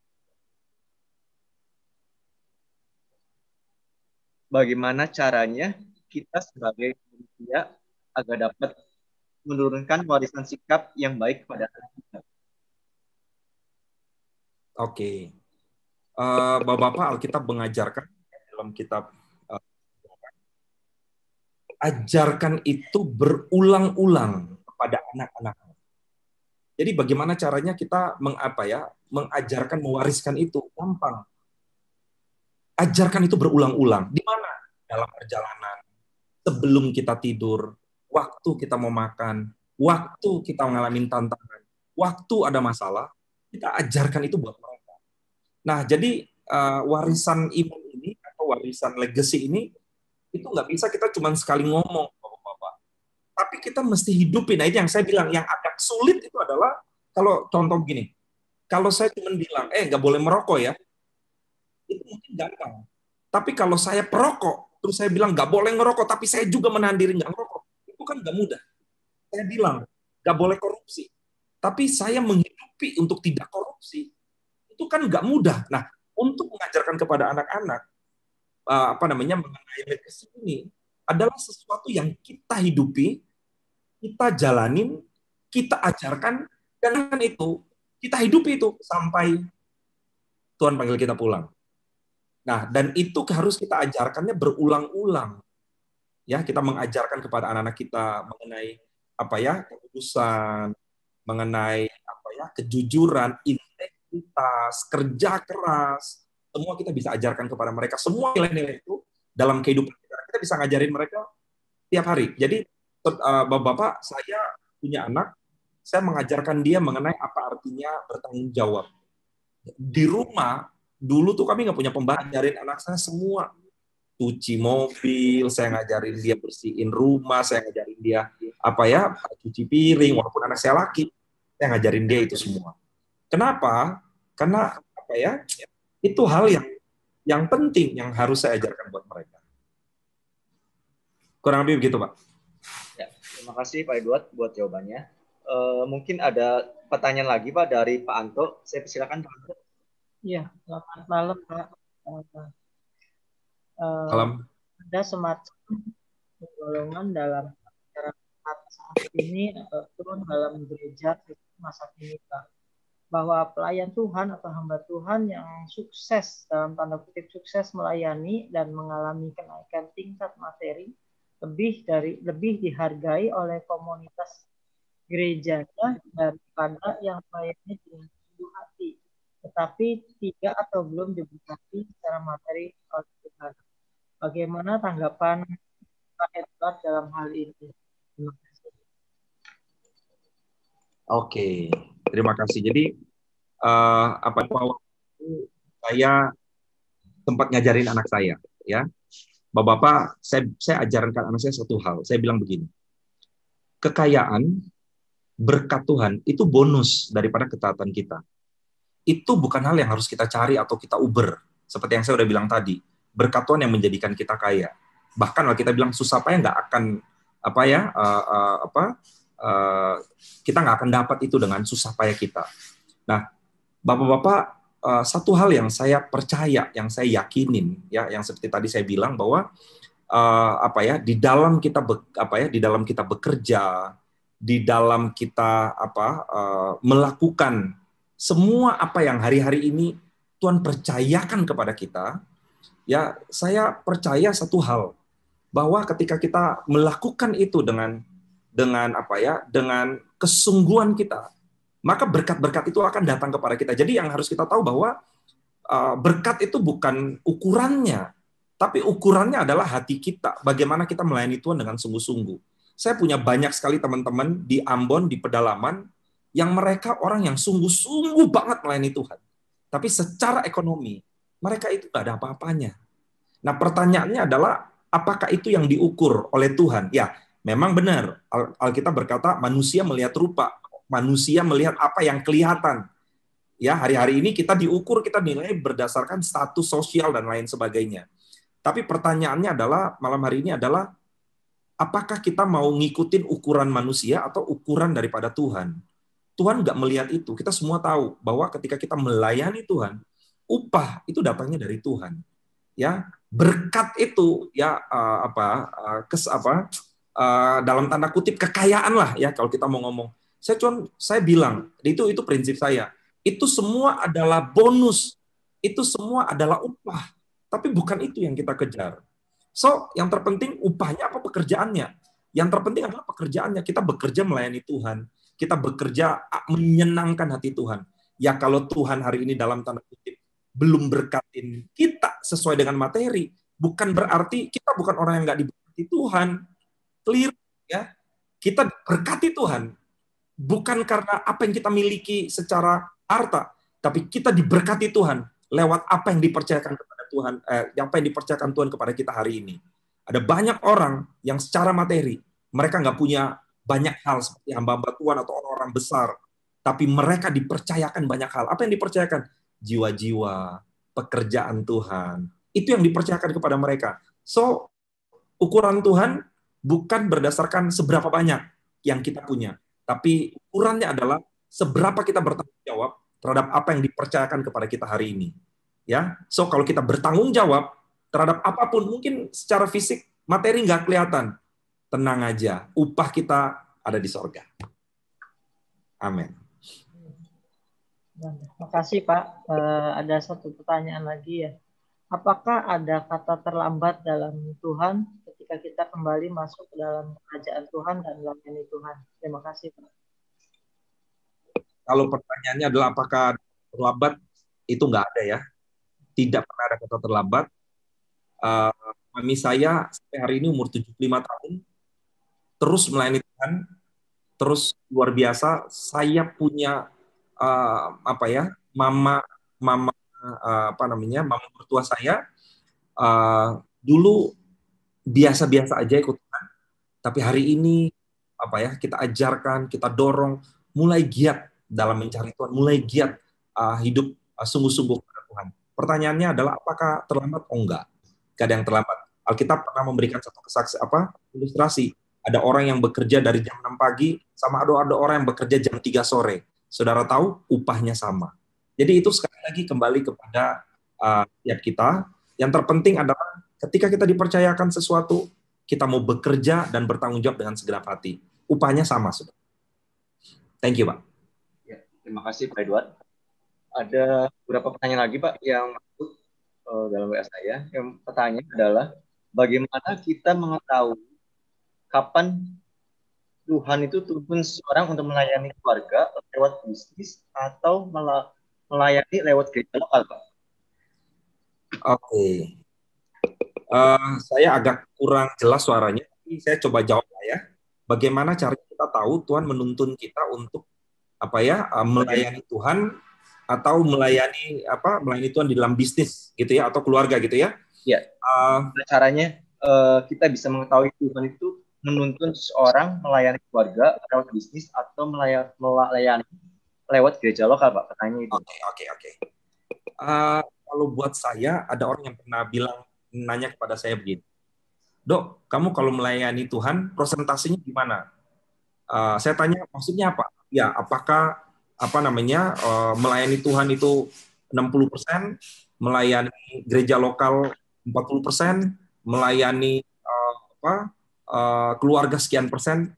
Jawaban saya adalah, saya bilang, kalau saya di dalam pekerjaan saya 100%, saya di dalam pelayanan saya 100%, saya di dalam melayani gereja lokal 100%, saya di dalam melayani keluarga saya 100%. Artinya begini, Bapak-Bapak, buat saya, apa yang hari ini Tuhan percayakan kepada saya, semua saya lakukan dengan segenap hati. So, pertanyaannya yang tadi, bagaimana caranya kita tahu kita harus melayani gereja lokal kah, atau kita harus melayani keluarga kah, atau kita melayani pekerjaan? Ya, saya nggak tahu Tuhan memanggil saudara di mana. Kalau Tuhan memanggil saudara sebagai full time, ya mungkin disitulah ladang pelayanan saudara. Tapi kalau saya ngomong dalam konteks saya dipanggil sebagai seorang di marketplace, dan saya melayani dengan segenap hati saya di dalam dunia pelayanan, saya melihat bahwa ladang pelayanan saya sungguhnya itu ada di marketplace, Bapak-Bapak, ya. Sehingga ketika saya bekerja, saya menerapkan prinsip kebenaran. Saya di tempat pekerjaan saya sudah baptis beberapa anak buah saya, sudah dari yang nggak kenal Tuhan, akhirnya mereka jadi orang Kristen, dibaptis, saya bawa ke gereja, saya baptis mereka. Bukan karena saya nginjilin, enggak, tapi karena mereka melihat ada nilai-nilai yang berbeda. Dan itu mereka melihat dalam semua aspek, bukan hanya dalam saya sebagai seorang pekerja. Mereka melihat bagaimana saya di dalam keluarga, bagaimana saya dengan anak-anak saya, bagaimana saya di dalam bisnis. Ya, kita semua tahu dunia bisnis hari ini kalau kita nggak sogok sana, nggak sogok sini, susah. Tapi hari ini saya bisa saksikan buat bapak-bapak semuanya, di dalam pekerjaan saya mempraktekkan nilai kebenaran firman Tuhan. Saya ditolong Tuhan, di dalam keluarga pun sama. Jadi intinya begini, dalam saya melayani Tuhan baik di gereja lokal, baik di bisnis, baik di marketplace, baik buat keluarga, semua saya berikan dengan segenap hati, totally, all out. Apakah keluarga saya merasa waktunya kurang? Kalau saudara nanti ketemu istri saya, saudara boleh tanya langsung. Tapi intinya hari ini saya ingin bilang, saya pulang jam 8 sampai di rumah, itu adalah waktu full buat saya dan anak-anak saya. Itu even saya pun nggak akan sibuk lagi dengan pekerjaan. Saya akan menghabiskan waktu untuk cerita dengan mereka, ngobrol dengan mereka. Setelah anak-anak saya tidur semuanya, saya akan punya waktu ngobrol berdua dengan istri saya. I'll do it every day.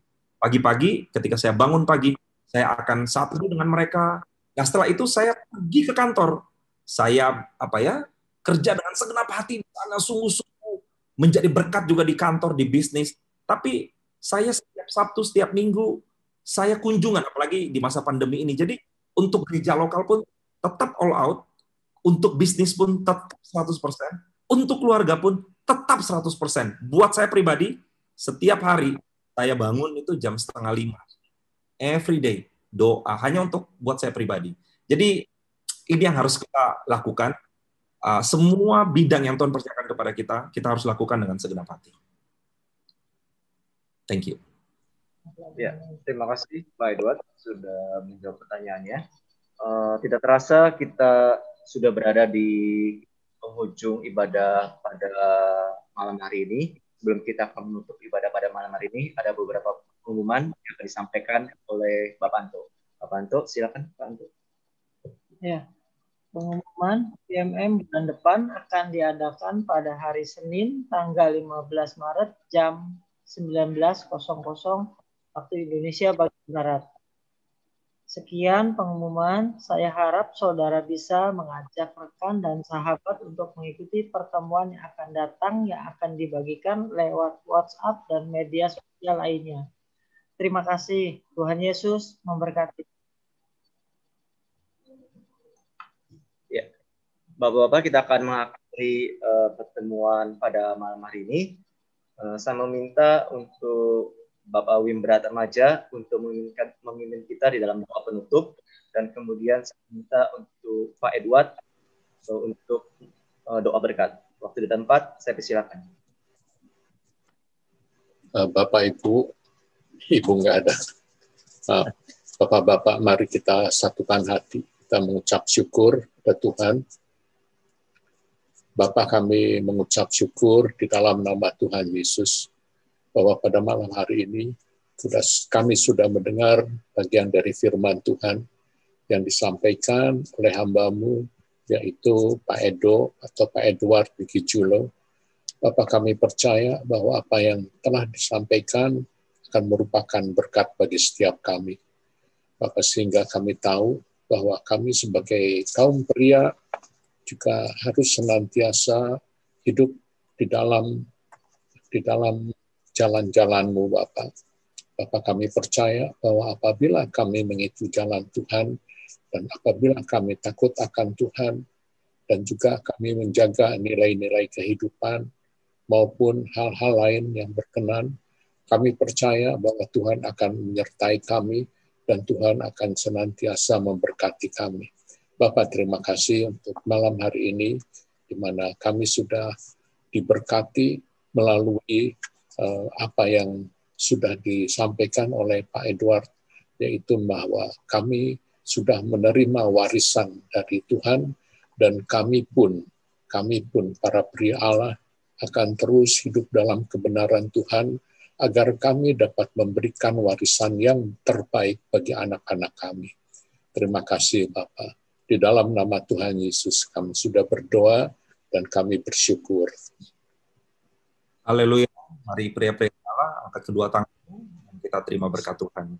Kiranya kasih, damai sejahtera dan berkat Tuhan akan memampukan engkau untuk hidup di dalam kebenaran firman Tuhan, sehingga engkau menjadi pria-pria yang hidup maksimal dalam apapun yang Tuhan percayakan kepada engkau, baik di dalam dunia pelayanan, baik di dalam keluarga, baik sebagai bisnismen, baik sebagai orang yang bekerja di marketplace, atau dimanapun Tuhan menempatkan engkau akan jadi berkat lewat hidupmu. Ada banyak orang boleh mengenal Tuhan sebagai Tuhan dan Juru Selamat mereka.